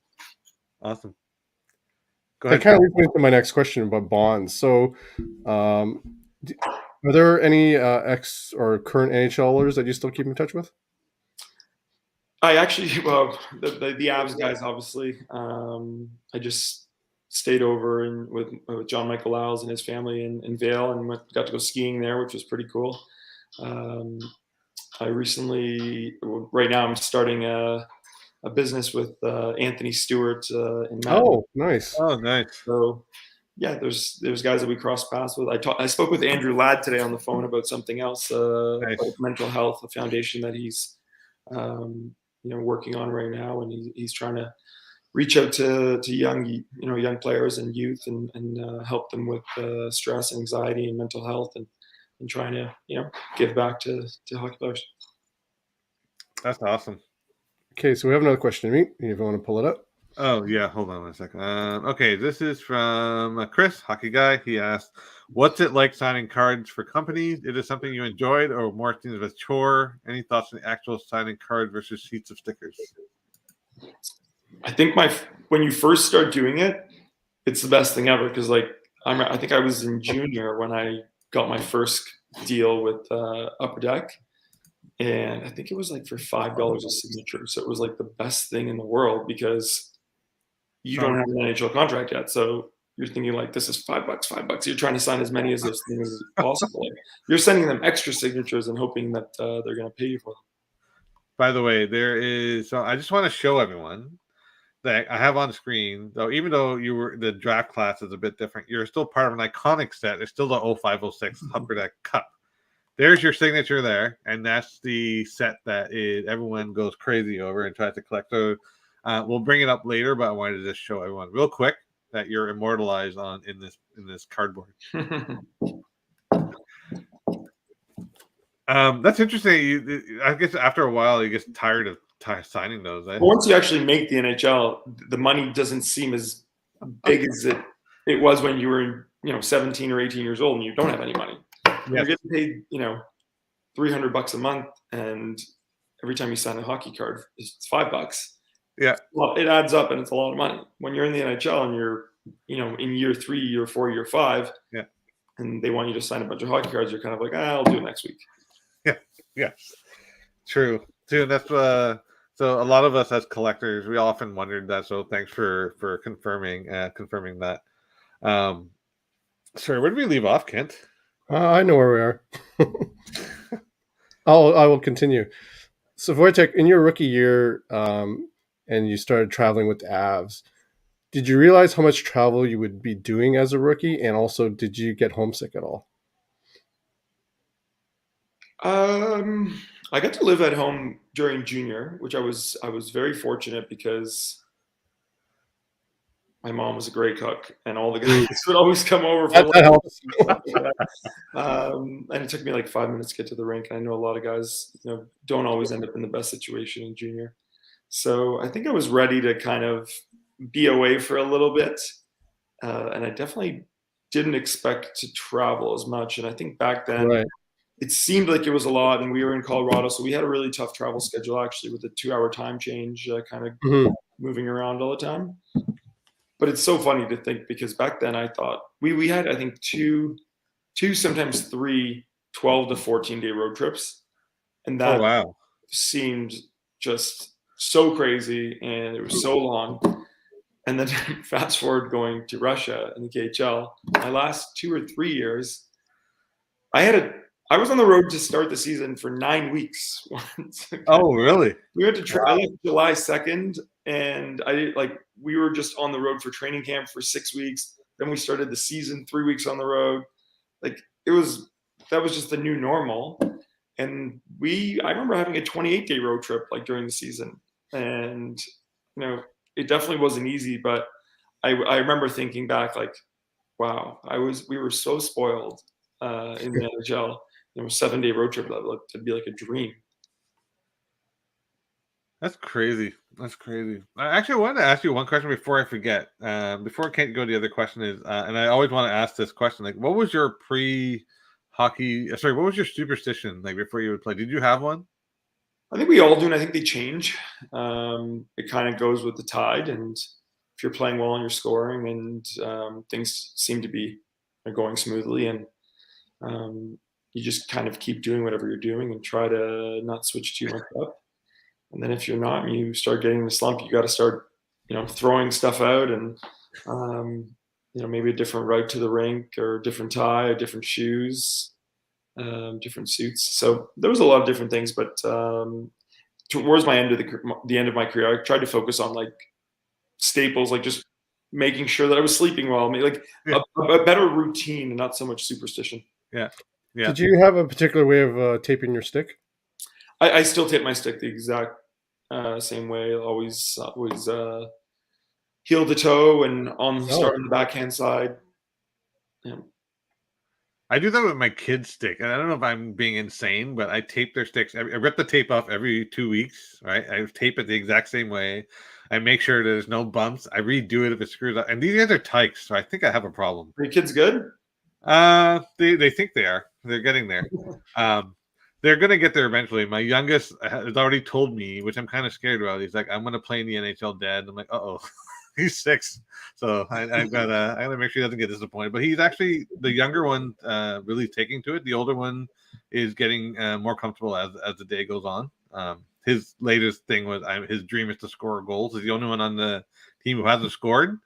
So he's actually trying. I was shocked last game. I wasn't expecting much, but he is like grinding it, and the coaches are like, wow, he's actually trying to score. So it's good to see.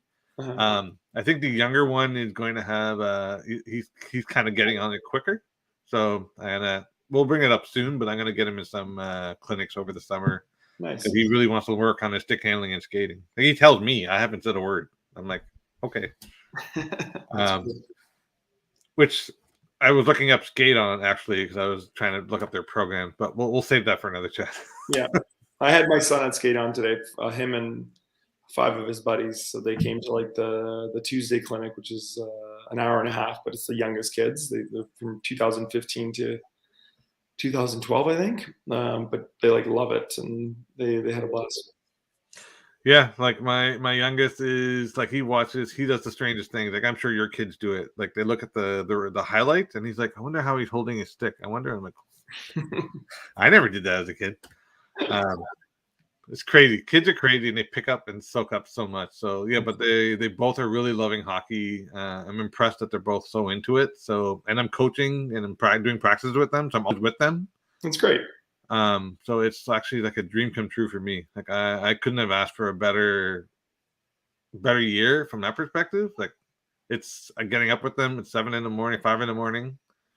Like, we make breakfast together. I'm tying their skates. We go out on the ice.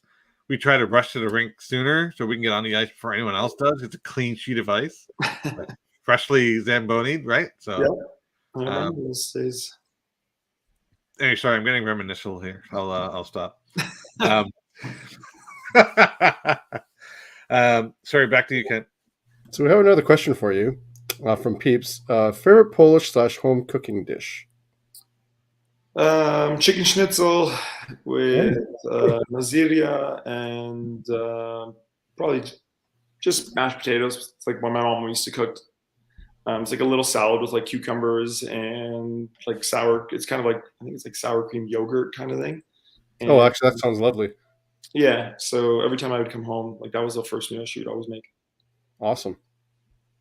I'm going to throw it over to you. So we're at, for those of you who may not know.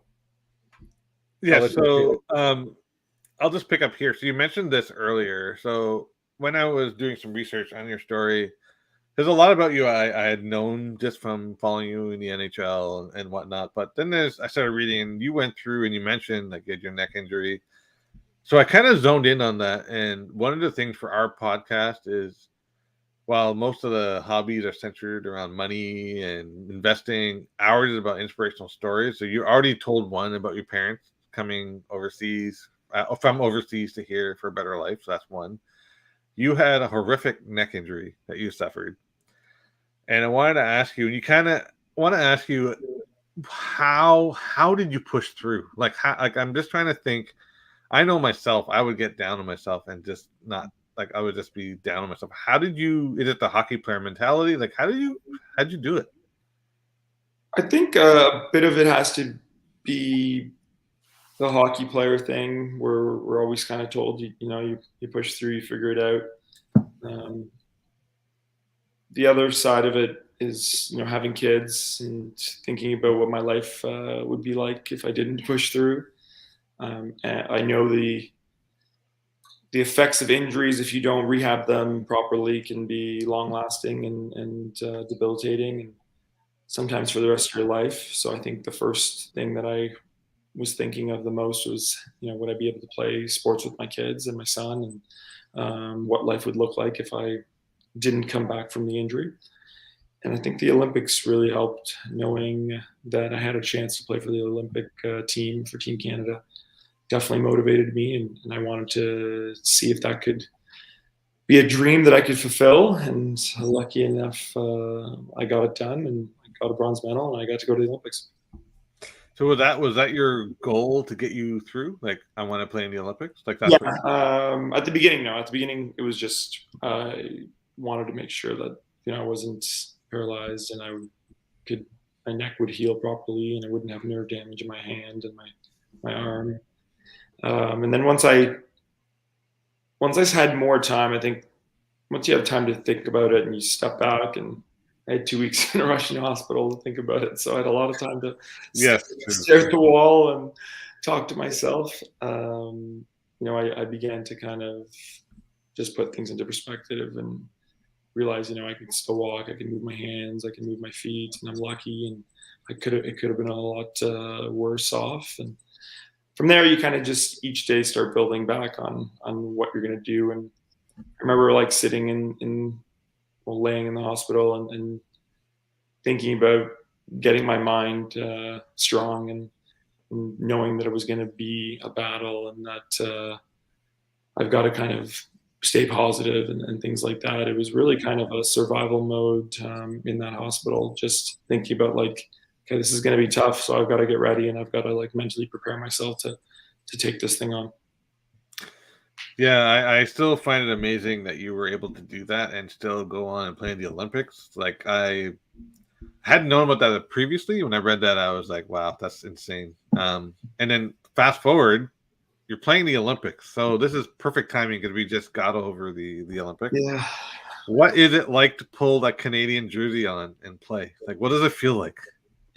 It's pretty incredible. And you start realizing how lucky you are, because it's so hard to get there. And we really lucked out, because a lot of the guys would have probably never played in that on that team in the Olympics if the NHL guys were there. We're so competitive on the world stage, and there's only so many spots on that team every single 4 years, right? It's not even like it's every single year. It's every 4 years. And some of the greatest players that are playing right now, who knows if they get to play in the Olympics because of everything that's going on, right? Like, the NHL doesn't want to go over there. Now we have this war going on between Russia and Ukraine. Who knows what's going to happen? And some of those guys are going to miss out, or they're going to miss out their prime, or they had their prime years when they would have made it maybe this time. but 4 years from now, maybe there's some players that are a little better or a better fit to get injured. So it was pretty incredible, and you definitely, get goosebumps, and that first game was pretty amazing. Yeah, so like there's a commonality here. So while everyone listening, like life wasn't easy growing up. That's clear. Life wasn't easy even when you got hurt, and you're still persevering, still pushing through. So at the end of the day, for those of you who are listening and those who will watch this after, at the end of the day, we're all human, right? At the very basic of it, we're all good people. I mean, if we persevere and we think positively, we can get through anything. So, Wojtek, you've got two inspirational things there. So, I mean, I can't imagine. It must be pretty awesome to see the other side and look back, and say, you know what, that's behind me. I'm looking forward. So, hey, there's a cliche for you. I just did a cliche for you. It's, there's always going to be some type of obstacle, right? So there's every day there's little obstacles, and you're going to have to kind of look at them and try to get through them, and they're going to be small, and some are going to be big, and all I know is you're going to figure it out, right? Yeah, that's true. Like you either die or you keep going. Like that, those are the only two options, and you can, have a bad day, or you can kind of figure it out and realize that if you keep looking forward and you keep working hard and giving it your best, and it's going to work out, and it's going to be okay. And the only time that it doesn't work out is when you quit. True. Actually, that's so. When you asked me earlier if my youngest was any good, I'm actually partially stopping myself from saying he's actually not bad, and he's better than most players on his team. But I don't want him to hear me say that. I want him to think humbleness, right? Like just one step at a time. We'll take you for lessons. Let's work on your skating. But I don't want him to, because he'll come back to me and be like, Daddy, my team depends on me. I'm like, you're 6, man. We're not keeping track yet. But I mean, to going back to, so there's some other things that are really cool. So not only, so we did all the accolades before, and man, you did like Battle of the Blades and figure skating. Like, how did that come about? Chris Versteeg is a buddy of mine. Yeah. And he was supposed to be on the show, and they were looking for one more player. Yeah. And Megan Duhamel, my partner, had requested someone of my size, because her partner, Eric, was, I think he's like 6'2" and a little. So she needed somebody that was like my size to be able to, land some of her tricks and try some of her tricks. And that's what she's used to. So she knew that if she had someone in that kind of stature, it would definitely give her some, a feeling that she would be able to feel safe kind of when she was doing some of her tricks. And Chris Versteeg called me. He's like, it's late notice. In like 1 or 2 weeks, you'd have to be on the show. And originally I said no. And I was like, I don't want to go on the show and make a fool of myself. And I think the very next day, my son, Weston, was doing something, and he didn't want to do it. And I had said something along the lines of, like, it's okay if you don't know how to do it. You just got to try new things. And don't worry if you're bad at it. You'll figure it out. Yeah. I was like thinking about it, and I was like, oh my God, I'm such a hypocrite. Like, this is like, what am I doing? So then, like, I called back the next day, and I was like, okay, I'll do it. I'm like, I gotta try something new and show my kids that it's okay to fail and be bad at something and learn something new. And not be afraid to try it. And I believe, did you win? Did you guys win? Yeah, you won. So there's another thing you've excelled at. So there's a common theme here, Wojtek. So I think the common theme is that I don't give up. Yes. Yeah. Is that I'll try anything, and I'll give a good effort every time I do. For sure. Just a couple comments here. So Name says, you have an amazing story. You played so well at the Olympics too. Thanks for coming on the podcast. Yes, definitely, for sure. Eric, this is so true. So such a dad moment. It's about the kids. When we're at our worst, we focus the kids and they get us through. That's helped me in more ways than one, which is also why I like the hockey time with them, because that's my time to be with them, and I see what they do. Like, they fall and they get up, and I'm like, if they can do it, I can do it. Okay, let's go back to our questions here. Oh, okay. Kent, I guess I'll go for a little while, and then I'll send it back to you. Okay, so you mentioned you're doing some what you're doing now. So why don't you explain to everyone what are you doing now, and what are your endeavors right now? So I am working at Sk8on Hockey, which is Sk8on .ca if you want to check it out. I would say a guru named Yari Bursky started Sk8on probably around 30 years ago. Yeah. And I've been going there for pretty much that whole time. Jason Spezza has been going there since then. Steven Stamkos, Brent Burns, Pietrangelo, Skinner, Sagan, like Camilleri, Rick Nash, but all these guys went there for years and years and years, and some of them still come during the summer, or they fly Yari or his son Matthew out to wherever they are to work on their skills. And we have the privilege of working with kids and junior players, professionals, kind of all over the board as far as talent level. It's something that I'm getting better at. I won't say I'm, on Yari's level by any means, but I do enjoy working with kids and passing along some of my experiences and my skill. And now that my son is of age, he comes with his buddies, which really actually is probably the most enjoyable lessons I get to give when I see him on the ice. And now that I'm coaching his hockey team as well at North Toronto Hockey, I'm spending a lot of time on the ice. I'm also building out a training space with Matt Nickel and Anthony Stewart. Nice. Matt was the inventor of BioSteel, one of the founders of BioSteel. Yep. And the Leafs trainer for many years.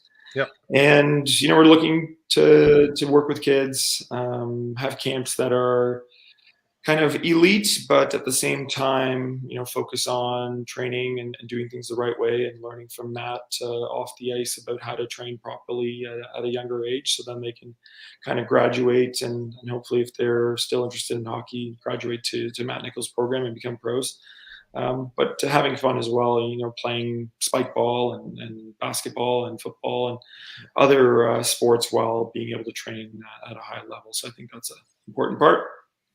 The opposite side, I'm doing some video analysis stuff off the ice, as well as life coaching and mentoring, trying to work with kids on the mental health side to help them off the ice. I think we're focusing so much on being great athletes, great performers, and you can see now that a lot of these athletes are struggling off the ice, and with social media and COVID and all the things that are kind of being piled on, I think there's going to be a big need for it. And I know I struggled at points of my career, points of my life, and I think I've been able to go through some of those things and learn some of the tools that I need to get through my day, and I think I can pass those on.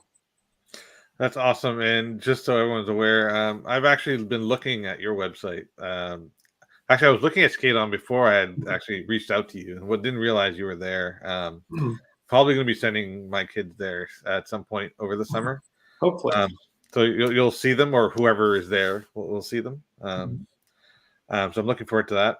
The other thing is you're keeping busy. You're always on the ice, so that's good to hear, and you're keeping fresh. And one thing you said that which I do resonate with is, and because of my familiarity, obviously not from a pro level, but from a dad and tyke level, there's nothing better than being on the ice and watching these kids learn, and you're teaching them little skills, and they do things like crossovers. And I finally get the kids that are 4 and 5 to do crossovers. Yeah. I'm like, that's my Stanley Cup. I'm like, you're doing crossovers. This is amazing. Keep going. Or even the other one, which took forever, was to lift the puck. I'm doing that one with my son right now. It's the hardest. Take a wrist shot. It is both the most exciting and frustrating part of every day right now in the backyard. It's like, why don't you do it? You say what I told you to say. And I'm watching it. I'm like, you can do it. No, I've been. So when we go early on, you're not doing it. Okay. Yeah. I go early on the ice and I throw the puck on the ice, and I'm like, do the lift shot. And he's trying. I'm like, come on, just this.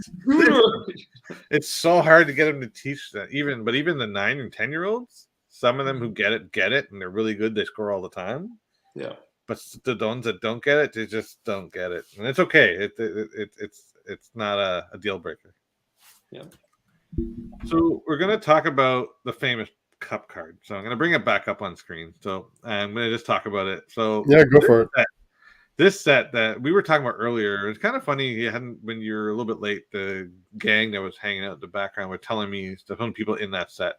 So I'm gonna name off some: Ovechkin, Crosby, Getzlaf, Perry, Lundqvist, Ryan Suter, Tomas Vanek, some of your former teammates, Andre Kosticin and Gilbert Brulé, who you played in the KHL with, Kevin Bieksa, Anthony Stewart, who you're going to be doing some work with, are also part of this very famous set. And the reason it's famous for those, and yes, of course, Renee Bork's already name. I'll make sure I'll mention that name. This set is what hockey card collectors fawn over. So I want to ask you, what does it feel like to be in the set that everyone's changed? There are master set collectors that will go after multiple of these cards and high-end patches, and you're in the set that they go after. How does it feel to be part of this lore? It's pretty cool. I'm gonna have to check my. I gotta see if I have this card. I think I do. I have to see. This is your rookie card. It's a 3-color patch. I don't know what jersey that's from though. That's from Colorado. Sure. Is it the Avalanche jersey? Yeah. They had a white, blue, and black. Okay, maybe they did. Sorry, I'm mixing it up with your other team. Sorry. So yes, this has the Avalanche patch and your signature here, and there's your young face there. So Wojtek, what was it like when you started signing the card, like this particular card? Do you remember? I do. I actually had 2 signatures. Oh, when I was doing these. Oh, really? In the beginning, I had 1, and then when they started making me sign like lots and lots and lots of them, I had to shorten it to this one, to this signature. Oh, interesting. Long or the short? This is the shorter version because this is just Wolski. There used to be Wojtek, and then Wolski, and then it just became this. Well, so you're telling us there's 2 versions of this out there. I don't know if in this. Oh, okay. I signed them in this set. Okay. Because if I was fresh that day and I hadn't been signing any other ones, I was probably just signing the full name. See, this is why rookie cards are so sought after, because it's your first fresh one. Like, no one wants to see just W and an 8. There are some athletes that have. I'm not going to pick on it, but Radek Faksa does an L or F, just a letter F. That's it. That's his signature. But it's good to see you actually with a full. This is somewhat fuller than what we've seen in most of the school. But the thing is, like, you're part of. Also, this is the first time the cup was ever made. I don't know if you know that, Wojtek. No, I didn't know that. Yes. So this is this is the first card ever made of this product, and it become like the high-end Upper Deck product, and it's been a staple in the hobby. And this is the one that all the guys with the big wallets, they go and they splash. Like, it's crazy what people spend for this set. So it's kind of cool that you're part of an iconic set, right? And then some of the people you play with or you've grown up with or in the NHL are also part of this set, like, Anthony Stewart and whatnot. So there's a lot of accolades here. You're in hobby, you're part of the lore, the Sidney Crosby Chasers. Like, I need that Wojtek Wolski card for my set. And you did mention that you collect some of your own cards. Do you do anything besides your own cards? Have you collected anything else? I'm not a big collector. I've got like a couple things that I have, like a Michael Jordan, like canvas, like a black and white canvas. I think it's one of 50 that I got at an auction maybe 8 or 9 years ago. Nice. I think we were at the NHLPA golf tournament, and it was there. And I had called somebody that was a collector. I was like, what is this worth? And I got it for a very good price in comparison to what it was worth 10 years ago. So I should probably check what it's worth today. It's probably up there. Yeah, I imagine. You know what I was thinking too after that documentary? Yes, like, the time to sell it now. Like, should I sell it? Like, it was such a everything Michael Jordan was so hot at that point. It still is, and I wouldn't worry. I'm sure. Like, by the time. What's the point that it, like, that say LeBron becomes the greatest or something, and then Michael Jordan is like, does Michael Jordan stuff go down in value because LeBron's the greatest, or That's a tough one. How far I don't think so. that they forget about Michael Jordan? No, I don't think anybody will ever forget Michael Jordan. He's too iconic. Too iconic, and he played in an era. era. Brand will always keep him on the top. But like, you have these young kids coming up being like, LeBron's better. I'm like, LeBron's not better. Like, Jordan played in a time where there was no protection for superstars. Like, people mugged him, they knocked him down. He still played hard. He's got games where he had maintenance games. Like, come on. He had food poisoning, for Christ's sakes, and won the game. Like, I mean, come on. Like, I'm a David Beckham signed shoe. That's cool. Oh, sweet. That's cool. A LeBron ball signed. What else? I got something else recently, and I can't remember what it is. You have some pretty cool pieces, so that's good to know you're a collector too. So that's cool. And then your son, when he gets older, you can get him to go and find your cards in the wild here. Yeah. Yes. So I want to we are down to our last question. So I want to first of all, so before we end the show, Kent will ask you this last question, and then you can hang out in the background, and then we'll end the show. But I want to first, despite all your issues today, you still came to do the podcast. I really appreciate it, Kent, and I really appreciate it. We're thankful for that. You're our first former NHL guest, so that's a cool milestone for us. So thank you for that. And KHL and Olympian. Actually, I don't think we'll be able to beat this one. But anyway, let's just do another day. And let's transfer it back over to Kent to ask about their last question. So, Wojtek, we asked this of all of our guests, and we saved this particular question for the end. So we'll ask you the same. So what inspires you? And it can be anything. I think my dad, making the NHL and all the accomplishments that I've been able to accomplish. I still don't think I kind of pale in comparison to him and kind of where he started. Yeah. So I always had this idea that, hockey and my career would be the foundation that I built my life upon. Mm-hmm.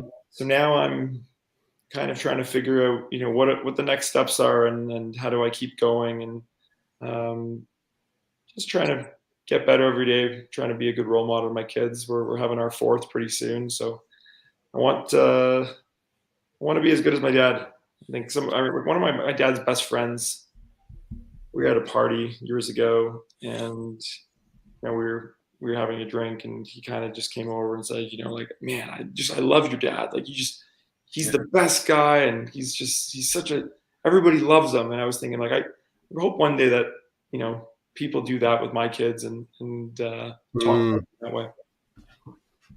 I think your dad's done a fantastic job raising you because you're a good person, and that you persevere through a lot of hard times, and your kids are going to see that one day. They're going to read about you. They're going to see what you went through.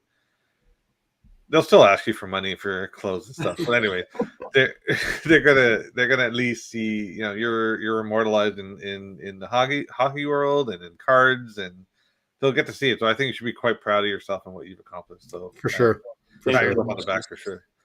And also the work you're trying to do with like mental health and working with kids and Sk8on. So you're doing more than 99% of the people on this earth are doing. So that's a good thing. So we're going to end the show there. So first of all, I want to give a big shout out to Eric and Bobby for coming on and talking to us while we were waiting for Wojtek. So thank you for that. I want to thank everyone for coming out because there was quite a lot of people came out through the show. So thank you very much for asking the questions. Just to give you some promos. So Wojtek works for Sk8on, Sk8on.ca. Please check out their program. The website's amazing. Gives you lots of your reputation. By the way, I was referred to that program just by word of mouth. A lot of people talk about Sk8on, so it's a good program. So with that, we're hang out there, Wojtek. We're just going to end the show, and then we'll just wrap it up, and we'll be good to go. All right, sounds great. So cheers, everyone. See you next week. Good evening. Thanks, guys. Cheers.